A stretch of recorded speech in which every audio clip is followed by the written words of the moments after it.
When did staying silent cost you more than speaking up would've? I was 17 when I watched my best friend Connor get framed for something that would destroy his life, and I said nothing. It started during senior year at Westfield High. Connor and I had been inseparable since middle school, the kind of friendship where we finished each other's sentences and knew each other's secrets. He was planning to attend MIT on a full scholarship. I was heading to community college, working at my dad's auto shop. We'd met in 7th grade when Connor transferred from private school after his dad lost his job. While other kids mocked his thrift store clothes and generic sneakers, I saw something different. A kid who could solve calculus problems in his head and built robots from spare electronics. He helped me pass algebra. I taught him how to throw a decent spiral and navigate the social landmines of public school. By high school, Connor had transformed from the awkward transfer student into academic royalty. He was valedictorian material, student body treasurer, and captain of the academic decathlon team. Teachers loved him. College recruiters called constantly. MIT had been courting him since sophomore year. I was proud of his success, never jealous. Connor never made me feel stupid for choosing trade school over university. When other kids asked why the future rocket scientist hung out with a grease monkey,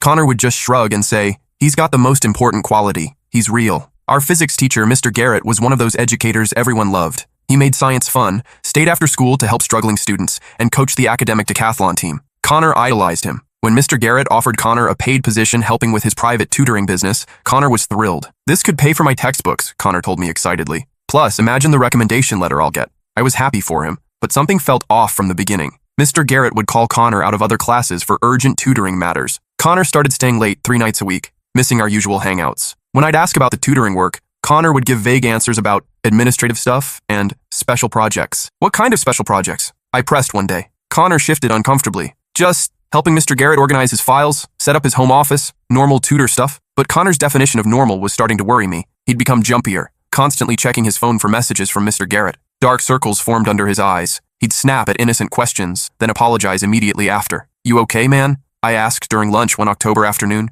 "You seem stressed." "Just the usual senior year pressure," he said, but he wouldn't meet my eyes. MIT expects perfection. No room for mistakes. 2 weeks later, everything seemed perfect, until I saw something I wasn't supposed to see. I'd forgotten my calculus book in Mr. Garrett's classroom and went back after football practice to grab it. The hallway was empty, lights dimmed. As I approached the door, I heard voices inside. Connor and Mr. Garrett arguing. "I won't do it anymore." Connor's voice was shaking. "This isn't what you said tutoring would be. You're overreacting," Mr. Garrett replied calmly. "This is how mentorship works in the real world. You want that MIT recommendation, don't you?" Something cold twisted in my stomach. I crept closer to the door, which was slightly ajar. "I'm not comfortable with this," Connor said. "The things you're asking me to do are perfectly normal." Mr. Garrett cut him off. "Unless you want me to tell the administration about those test answers you supposedly found in my desk drawer?" My blood ran cold. Connor had never cheated in his life. He was the kid who refused to let me copy his homework in 8th grade because it wouldn't help me learn. "I never took any test answers." Connor's voice cracked. "You know that." "Do I?" "Because I have security footage that says otherwise." Funny how cameras can be interpreted different ways. I pressed myself against the wall, heart pounding. Through the crack in the door, I could see Mr. Garrett standing too close to Connor, who was backed against the whiteboard. Mr. Garrett's hand was on Connor's shoulder in a way that made my skin crawl. "Your scholarship depends on maintaining that perfect GPA," Mr. Garrett continued. "One academic dishonesty charge and MIT disappears. Your whole future, gone, unless we continue our special arrangement." "I can't keep coming to your house," Connor whispered. "If my parents find out, they won't find out anything unless you make them suspicious." Mr. Garrett's voice turned sharp. "You're a smart boy, Connor. Smart enough to understand what's at stake here." That's when I should have burst through that door. Should have recorded everything on my phone. Should have reported what I witnessed immediately. Instead, I grabbed my book from my locker and ran. That night, I lay awake replaying what I'd heard. Connor going to Mr. Garrett's house, some kind of arrangement, the threat about planted evidence. Every scenario I imagined made me sick, but I kept talking myself out of the obvious conclusion. Mr. Garrett was married with 2 young daughters. He coached Little League on weekends. He'd won Teacher of the Year 3 times. Surely I was misunderstanding something. For 3 weeks, I watched Connor change. He became withdrawn, stopped eating lunch with our group, and dark circles appeared under his eyes. His normally perfect grades started slipping. B+ in chemistry, B in calculus. For Connor, those might as well have been failing grades. "MIT is going to rescind my acceptance," he said one day, staring at a quiz marked with a C+.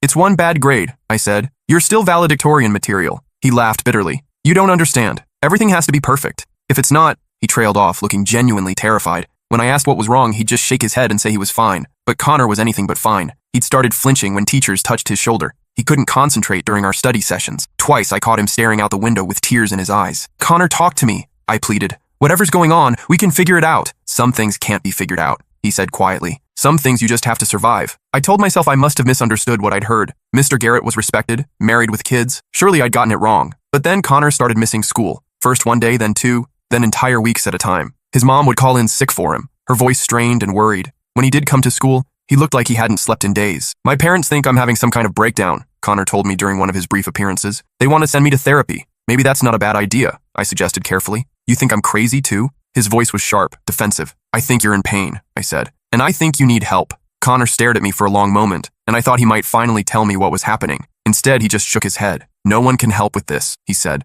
Some secrets are too dangerous to tell. Then came the morning that shattered everything. I arrived at school to find police cars in the parking lot, and Connor being led away in handcuffs. Students crowded around, phones recording, whispers spreading like wildfire. Connor Mills was caught stealing from Mr. Garrett's office, someone said. They found test answers in his backpack. My legs went weak. This was exactly what Mr. Garrett had threatened. Within hours, the story was everywhere. The local news picked it up. Honor student caught cheating. Social media exploded with shocked reactions from students and parents. Connor's mugshot appeared on the evening news, looking hollow-eyed and defeated. I wanted to scream that it was all a lie, but how could I prove it? I had no evidence, just a conversation I'd overheard weeks earlier. At the disciplinary hearing 3 days later, I sat in the back row watching Connor's life implode. The conference room was packed with school board members, administrators, and Connor's devastated parents. Mr. Garrett presented security footage showing Connor entering his office after hours. The timestamp showed 8:47 p.m. on a Tuesday, the night Connor had stayed late for tutoring. I'm disappointed, Mr. Garrett testified, shaking his head sadly. Connor was struggling financially,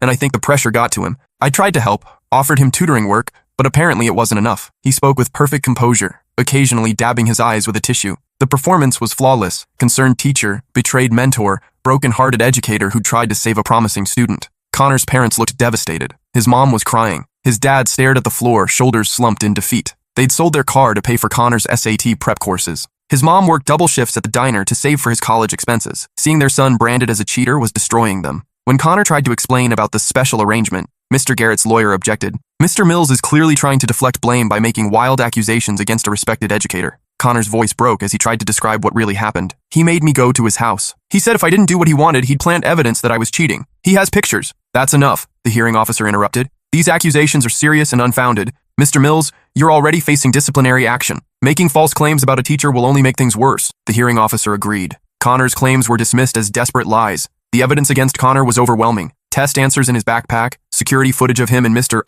Garrett's office, and no credible explanation for why he'd been there. The hearing took less than 2 hours. MIT rescinded his scholarship. The state academic board banned him from college athletics. Local newspapers ran the story. Star student falls from grace in cheating scandal. That night, I found Connor sitting alone behind the school gymnasium, staring at his rejection letter from MIT. 5 years of perfect grades, he said without looking up. 4 years of academic decathlon championships. None of it matters now. I sat beside him, my throat tight with guilt. Connor, what really happened? He laughed bitterly. You want the truth? Mr. Garrett has been blackmailing me for months, making me do things, taking photos, meeting him at his house when his wife was out of town, letting him... He stopped, his voice breaking. My stomach dropped. This was worse than I'd imagined. He said if I ever told anyone, he'd plant evidence that I was cheating. Guess he did it anyway once I finally refused to go along with it. We have to tell someone, I said desperately. The police, your parents. With what proof? Connor stood up, crumpling the MIT letter. A respected teacher versus a convicted cheater? Who's going to believe me now? The bitterness in his voice cut through me like a blade. He was right. Mr. Garrett had played this perfectly,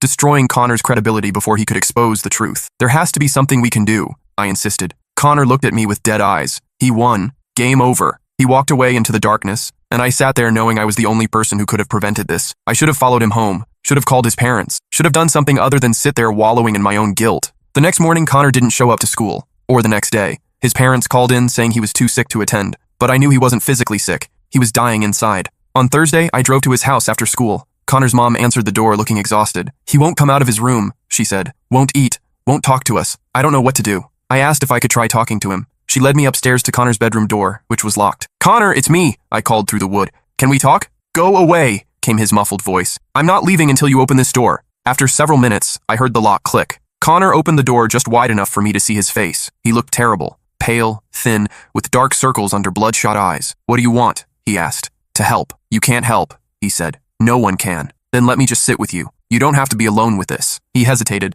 then stepped aside to let me in. His room looked like a tornado had hit it. Clothes everywhere, papers scattered, his MIT acceptance letter torn into pieces on the floor. We sat on his bed in silence for a long time. Finally, Connor started talking. It started in September, he said quietly. Mr. Garrett asked me to help set up his home office, said he'd pay me $20 an hour. I thought it was just filing papers, organizing books. He told me everything, how Mr. Garrett had gradually escalated from inappropriate comments to physical contact, how he'd used Connor's financial desperation against him, how he'd threatened to destroy Connor's future if he didn't comply. I kept thinking I could handle it, Connor said. Just get through senior year, get into MIT, never look back, but it kept getting worse. Why didn't you tell someone? I asked, though I already knew the answer. Because he showed me exactly what he'd do if I tried. Connor pulled out his phone and showed me a photo, test answers in what looked like his handwriting. He made me copy these months ago, said it was practice for tutoring other students, but he kept them. Insurance, he called it. My heart sank. Mr. Garrett had been planning this frame-up for months, creating evidence to destroy Connor's credibility if he ever spoke up. There's more, Connor said, his voice barely a whisper.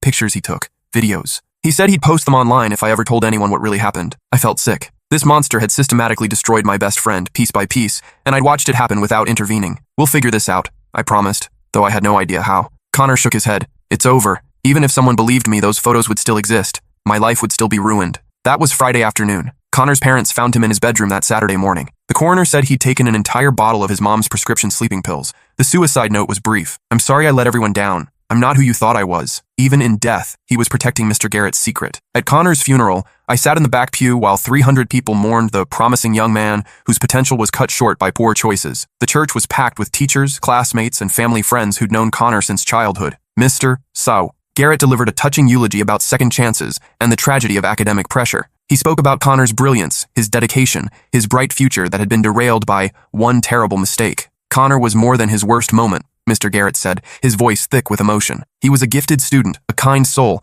and a young man who made an error in judgment that doesn't define who he was. The audience nodded in agreement, dabbing their eyes with tissues. They saw a caring teacher mourning his student. I saw a predator who'd murdered my best friend and was now performing grief for an audience. I wanted to scream. Instead, I sat silent again. After the service, Connor's mom approached me with red-rimmed eyes. You were his best friend, she said. Did he ever say anything to you? About why he would steal those test answers? It just doesn't make sense. I looked into her devastated face, a woman who'd worked herself to exhaustion trying to give her son opportunities she'd never had. She deserved to know the truth about what had killed her child, but telling her would mean admitting I'd known Connor was in danger and done nothing to help him. No, I lied. I had no idea. The lie burned in my throat, but I told myself it was kinder than the truth. What good would it do to tell her that her son had been systematically abused and I'd been too cowardly to intervene? That night, I couldn't sleep. I kept hearing Connor's voice. The things you're asking me to do. I kept seeing him backed against that whiteboard, trapped by a predator in a position of trust. The guilt was eating me alive. I'd replay that night in the hallway over and over, imagining different choices. What if I'd burst through the door? What if I'd recorded the conversation? What if I'd told someone what I'd witnessed? Would Connor still be alive? For the next 2 years, I carried that secret like a weight in my chest. I graduated, started working full-time at Dad's shop,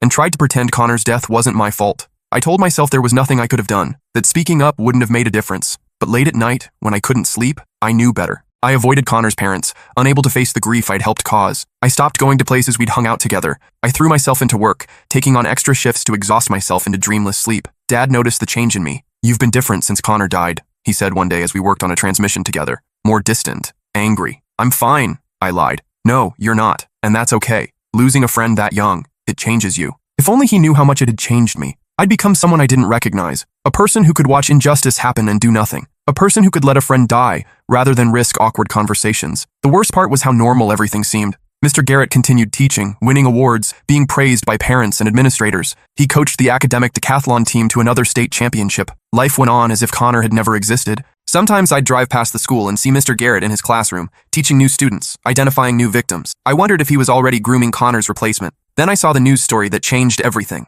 Local teacher arrested in student abuse scandal. The headline made my blood run cold. Below it was Mr. Garrett's photo, the same kind smile he'd worn at Connor's funeral. I devoured every word of the article. Another student had come forward, then another, and another. The investigation revealed a pattern going back 15 years. Dozens of victims, boys from troubled families, students desperate for college recommendations, kids who were too ashamed or too scared to speak up. The prosecutor described Mr. Garrett's method. He identified vulnerable students, gained their trust through academic opportunities, then used blackmail and manipulation to silence them. Several victims reported being threatened with planted evidence if they refused his demands. One victim was quoted anonymously, "He made me believe I was the only one, that no one would believe me over him. I wish I'd known there were others. I wish someone had spoken up sooner." That's when it hit me. If I'd reported what I witnessed, if I'd stood up during that disciplinary hearing, Connor might still be alive, and 15 other kids might have been spared years of abuse. My silence hadn't just cost Connor his life, it had cost other children their innocence. The article mentioned that investigators were looking into historical cases, including the suicide of Connor Mills, a former student who'd been accused of cheating shortly before his death. They were reopening Connor's case. I drove to the district attorney's office that afternoon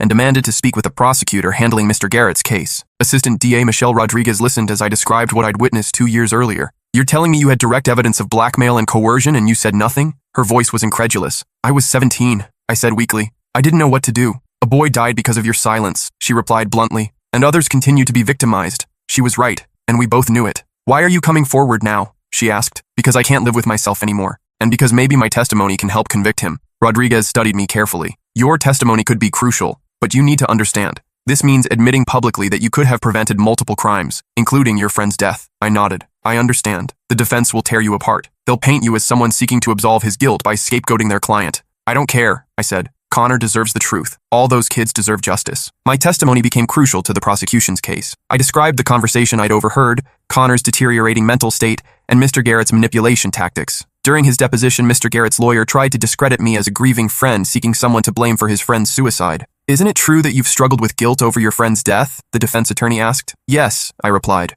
"And isn't it true that accusing my client helps you feel less responsible for failing to help your friend?" "No," I said firmly. "Accusing your client helps ensure he can't hurt anyone else the way he hurt Connor." But my account corroborated details from other victims, the same threats, the same pattern of abuse, the same method of planting evidence. The trial lasted 3 months. During that time, I learned details about Mr. Garrett's other victims that made me sick. Boys as young as 14, abuse that went on for years, lives destroyed by a predator who used his position of trust to exploit vulnerable children. Each victim's testimony was a dagger to my heart because I knew I could have prevented so much suffering. During the trial, I testified about that night I'd overheard the confrontation. As I spoke, I watched Mr. Garrett sitting at the defendant's table, the same calm expression he'd worn while destroying Connor's life. "Why didn't you report this conversation immediately?" the defense attorney asked during cross-examination. "Because I was a coward," I answered honestly, "and Connor died because of it." "Objection," Mr. Garrett's lawyer said. "The witness is speculating about causation." "Sustained," the judge replied. But the jury heard my answer. They saw the raw guilt in my voice, the weight I'd been carrying for years. The prosecutor called me as a witness in their victim impact statements. I read a letter I'd written to Connor's parents, explaining what I'd known and why I'd stayed silent. "I failed your son when he needed me most," I read aloud. "My silence enabled his abuser to continue victimizing other children. I will carry this guilt for the rest of my life, but I want you to know that Connor was telling the truth. He was innocent. He was a victim." His mother collapsed in sobs. His father just stared at me with a mixture of grief and rage. After court that day, Connor's dad approached me in the hallway. "My son begged for help," he said, his voice shaking. "And you knew he was telling the truth. You could have saved him." "I know," I whispered. "I'm sorry." "Sorry doesn't bring him back," he replied. "Sorry doesn't give us back the years we could have had with him." He was right. Sorry was just a word, and words couldn't resurrect the dead. Mr. Garrett was sentenced to 25 years in federal prison. 15 victims came forward during the sentencing phase. The youngest had been 14 when the abuse started. At the sentencing hearing, the judge addressed me directly. "Your silence enabled a predator to continue harming children for 2 additional years. While I understand you were young and frightened, your choice had devastating consequences that extend far beyond your friend's death." She was right. By staying silent, I'd become complicit in every subsequent crime. After the trial, I couldn't go back to my old life. The weight of what I'd learned, what I'd failed to prevent, was crushing. I quit my job at Dad's shop and enrolled in college, majoring in social work. I wanted to work with at-risk youth, kids who might be facing the same situation Connor had. College was difficult for someone who'd barely paid attention in high school, but every time I wanted to quit, I thought about Connor, about the future he'd never have because I'd been too cowardly to help him. I threw myself into my studies: psychology, sociology, child development, trauma therapy. I learned about the grooming process, the psychology of predators, the signs adults miss when children are being abused. Everything I learned made Connor's story clearer, and my failure more profound. The textbooks described exactly what I'd witnessed: a predator isolating his victim, creating dependency, using shame and fear to maintain control. During my junior year, I started volunteering at a crisis hotline for teens experiencing abuse. The training was intense, learning to recognize warning signs, understanding trauma responses, and most importantly, creating safe spaces for kids to speak up. One night, I took a call from a 16-year-old boy named Trevor. His voice was shaking as he described his basketball coach's special training sessions and threats of losing his spot on the team if he told anyone. "No one will believe me,"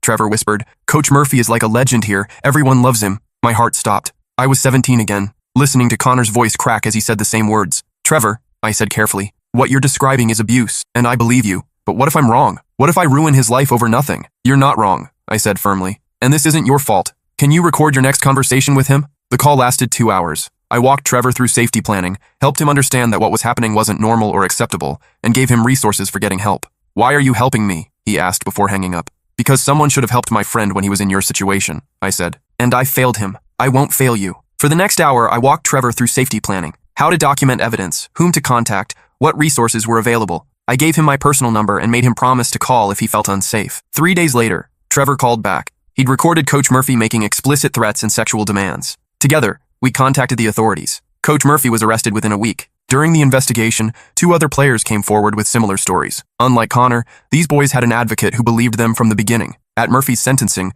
Trevor read a victim impact statement. "Someone told me that my voice mattered," he said. "That speaking up wasn't just about protecting myself, but about protecting other kids too. I'm grateful someone taught me that silence isn't always safer." After the hearing, Trevor approached me. "Thank you for believing me," he said. "Why did you decide to help kids like me?" I looked at this brave young man who'd found the courage I'd lacked at his age. "Because I had a friend who needed someone to speak up for him," I said, "and I failed him. I won't make that mistake again." Over the next 5 years, I worked with dozens of kids facing abuse, neglect, and exploitation. Each case taught me something new about resilience, courage, and the power of having someone who believes you. There was Amanda, whose stepfather was molesting her and threatening to hurt her younger siblings if she told. We worked for months to build a safety plan that protected her whole family. There was Marcus, whose coach was providing alcohol and drugs in exchange for sexual favors. He'd been told he was gay and that this was normal experimentation. It took time to help him understand he was being exploited. There was Destiny, whose mother's boyfriend was trafficking her to his friends. She'd been convinced she was choosing this life, that she was somehow responsible for what was happening to her. Each time I helped someone find their voice, I thought about Connor. Each predator we caught, each child we protected, felt like a small step toward redemption, but it wasn't enough to erase what I'd done, or what I'd failed to do. The work was emotionally brutal. I'd come home after sessions with traumatized kids and drink until I couldn't feel the weight of their stories. My relationship suffered. How could I explain to girlfriends that I spent my days immersed in the darkest aspects of human nature? "You can't save them all," my supervisor, Dr. Martinez, told me during one of our sessions. "And you can't punish yourself forever for not saving Connor." "Can I?" I asked. "He'd be 27 now. He might have been married, had kids, changed the world. Instead, he's dead because I was too much of a coward to help him." "You were 17 years old," she said gently. "You didn't have the training, the resources, or the maturity to handle what you witnessed." "I had a voice," I replied. "I chose not to use it." Dr. Martinez leaned forward. "What you're doing now, helping these kids, preventing other tragedies, that's using your voice. Connor's death was a tragedy, but it doesn't have to be meaningless if it inspired you to protect others." Her words were meant to comfort, but they felt hollow. No amount of kids I saved would bring Connor back or erase my failure. Still, I kept working, because even if I couldn't redeem myself, I could honor Connor's memory by ensuring other kids didn't suffer his fate. Last year, on the 10th anniversary of Connor's death, I visited his grave for the first time since the funeral. I'd avoided it for years, unable to face the reminder of my failure. The cemetery was quiet, except for the wind through the trees. Connor's headstone was simple. Connor Mills, 1995-2013, beloved son and friend. Someone had left fresh flowers, his parents probably, still mourning the son they'd lost to a monster's cruelty and my cowardice. I knelt in the grass and finally said the words I should have spoken a decade earlier. "I'm sorry I didn't save you. I'm sorry I let fear control me when you needed courage. I'm sorry your death was the price of my silence." The wind rustled through the oak tree above his grave, and for a moment I could almost hear his voice. "Just don't let it happen to anyone else." I'd been carrying that mission for years, but hearing it in my heart made it feel official. "I won't," I promised. "I'll spend the rest of my life making sure kids know their voices matter." As I stood to leave, I noticed another visitor approaching, a young woman about Connor's age carrying white roses. "Are you here for Connor?" she asked softly. I nodded, curious about who she might be. "I'm Melissa," she said. "I was one of Mr. Garrett's victims. I heard about Connor during the trial and I come here sometimes to thank him."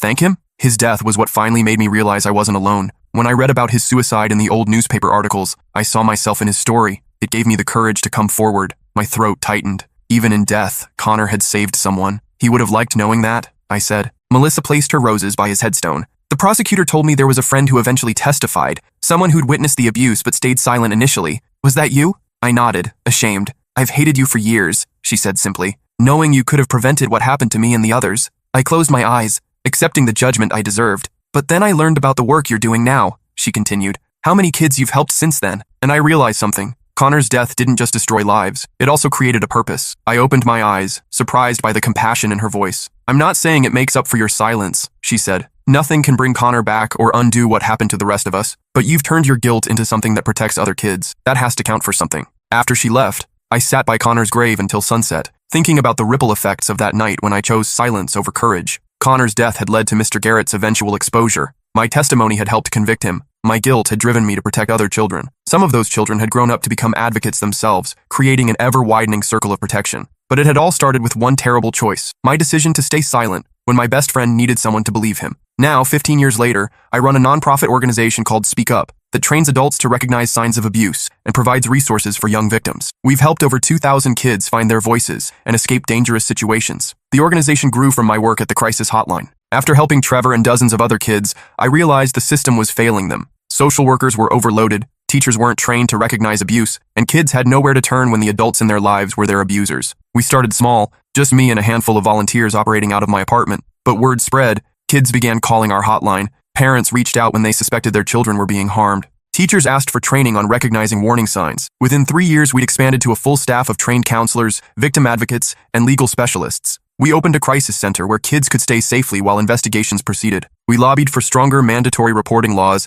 and better training for educators. Every case reminded me why this work mattered. Like Samantha, who came to us after years of abuse by her stepfather. She tried to tell her mother twice, but was called a liar and punished for making up stories. We helped her document the abuse, connected her with a therapist who specialized in trauma, and supported her through the legal process that put her stepfather in prison. Or David, whose scout leader had been grooming him for months with special privileges and overnight camping trips. David thought he was special, chosen, until he realized what was really happening. We helped him understand that none of it was his fault, and supported his family through the aftermath. These successes felt like small victories against the darkness, but they also highlighted how many kids were still suffering in silence. For every child we helped, how many others were trapped in situations like Connor's? The hardest cases were the ones we couldn't save. Like Jeremy, who called our hotline but hung up before giving his name. We never heard from him again. Or Crystal, whose mother refused to believe her daughter's accusations against her new boyfriend. Crystal ended up running away, and we never knew what happened to her. These failures haunted me almost as much as Connor's death. Every child we couldn't reach felt like another friend I'd failed to save. But the successes kept me going.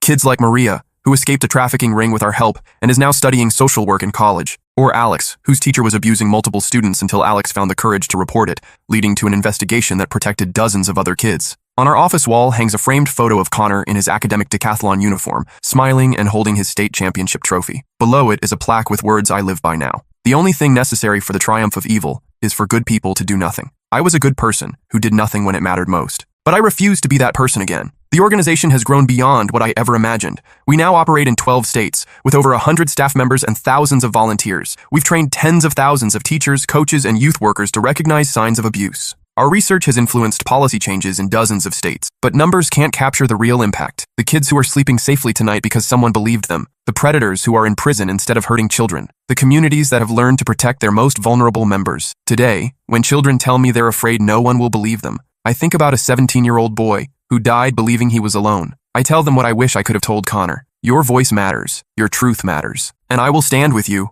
no matter who we're facing. Because I learned the hardest way possible that staying silent doesn't protect anyone. It only protects the people who hurt others. Connor's death taught me that silence has a cost, and it's usually paid by the people who can least afford it. So I speak up now, every time, for every child. Because Connor can't speak for himself anymore, but his story can still save lives. Last month, I received a letter from a young woman named Emily. She'd been abused by her uncle for years, and finally found the courage to report it after calling our hotline. Her uncle was sentenced to 15 years in prison, and Emily was getting therapy to heal from her trauma. "Thank you for believing me when no one else would," she wrote. "I know you didn't know me before I called, but you treated my story like it mattered. That made all the difference." Letters like Emily's remind me why this work is so important. Not just because we're protecting children, but because we're teaching them their voices have power, that they deserve to be heard and believed and protected. And that's the most important lesson I've learned. Sometimes the greatest tragedy becomes the catalyst for the greatest change. Connor never got to attend MIT. He never got to become the engineer he dreamed of being. But through his death, he became something more powerful. A reminder that our voices are the only weapons we have against the darkness. I just wish I'd learned that lesson before it was too late to save him. The question isn't whether staying silent cost me more than speaking up would have. The question is whether I've done enough with the years of life Connor didn't get to live. I'm still working on the answer to that.